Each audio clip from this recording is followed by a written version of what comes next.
ষষ্ঠ দিন যখন পূর্ণ হলো, ছেলের নাম লব বলিয়া নির্ধারণ হইল। দিন এভাবে চলে যায়, যেতে যেতে 6 মাস যখন পূর্ণ হলো,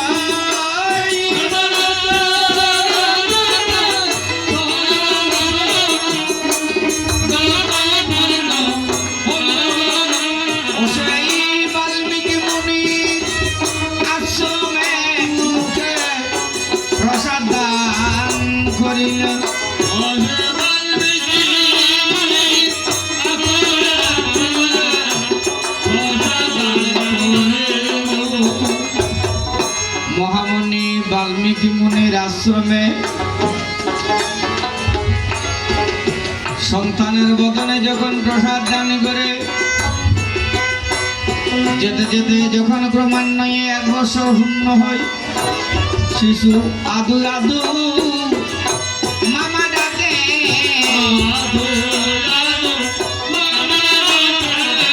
শিশু আদু আদু মামা ডাকে,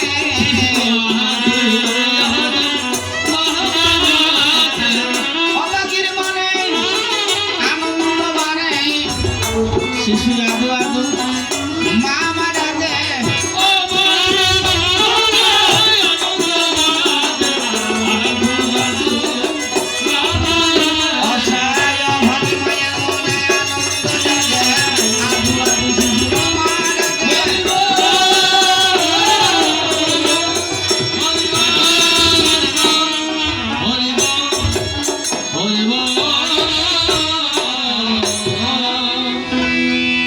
অবাগিনী মায়ের শিশু মায়ের পুত্র আদু আদু মামা বলে ডাকিতে লাগিল।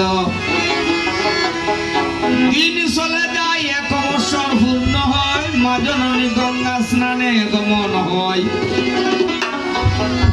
আপন পুত্র ঋষির কাছে বসাইয়ে রাখিল। মা তার ছেলেকে ঋষির কাছে বসাইয়ে গঙ্গা স্নানে গমন করে। মা চলে যায় গঙ্গা স্নানে,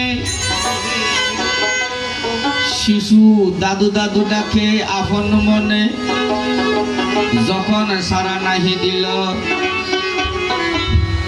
মা চলেছে যেই পথে ওই পথকে অনুসরণ করে। লব তখন গঙ্গার ঘাটে উপনীত হল।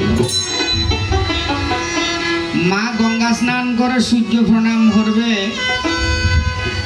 এমন সময় দেখে ঘাটের মধ্যে সন্তান কান্না করে। ঋষি,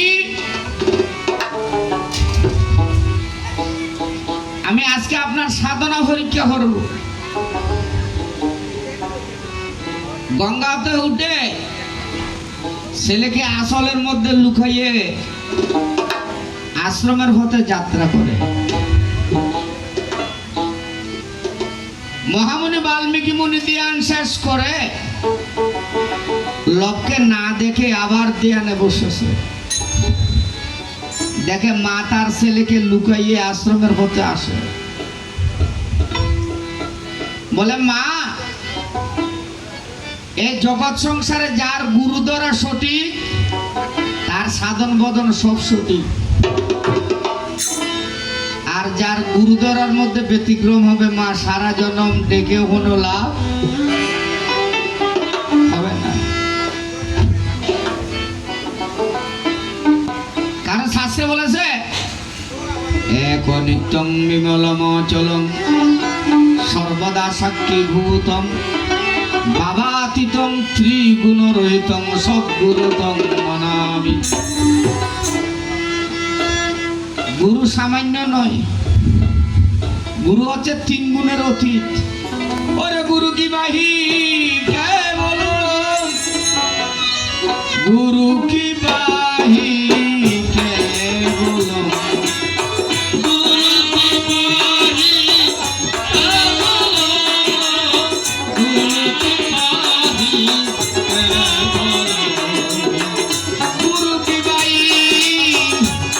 কে বলো, গুরু কি বাহি কেবল গুরু কি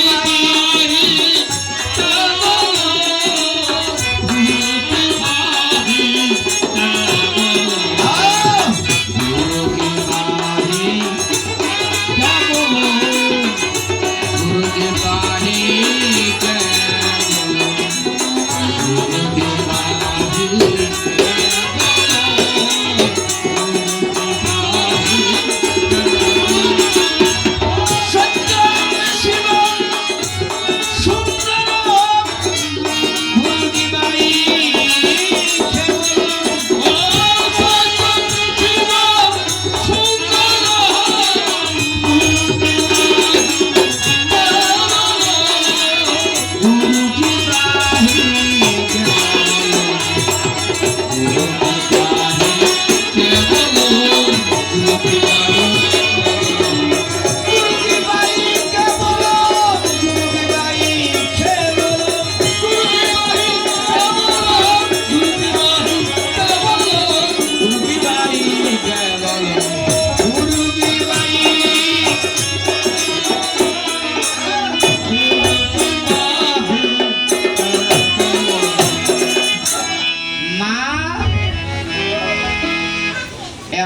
রাম নামে যত পাপ হরে জীবের কিবা সাধ্য আছে তত ভাবে করে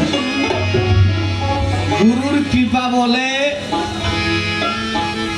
আমি সরস্বতী নদীর ঘাটে বসে যেভাবে রামায়ণ রচনা করেছি তোমাদের এর বাইরে যাওয়া সম্ভব নয়, কারণ ভক্তের কাছে বাধা ভগবান ভগবান ভগবান ভগবান ভক্তের কাছে বাধা ভগবান। ওমা যেভাবে রামায়ণ রচনা হয়েছে রামলীলা চলবে কেমন করে অবিরাম ভক্তের কাছে বাধা ভগবান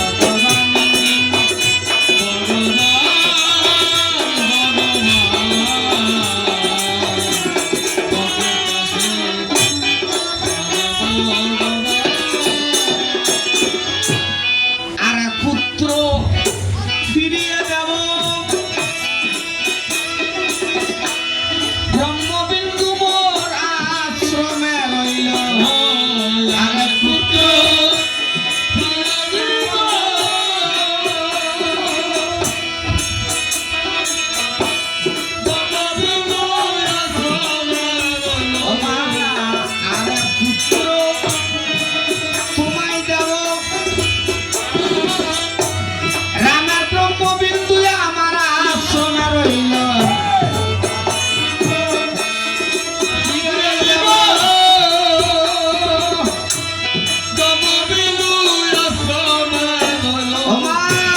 কুষার মধ্যে বিন্দু মিলিল কুষার মধ্যে বনবাসে যখন অধিষ্ঠান ভক্তের কাছে দাদা ভগবান ভগবান ভগবান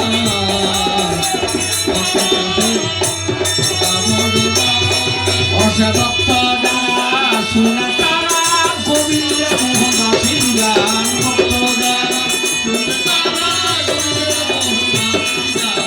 ভক্ত যারা শুনে তারা গোবিন্দের মোহনবাসীর গান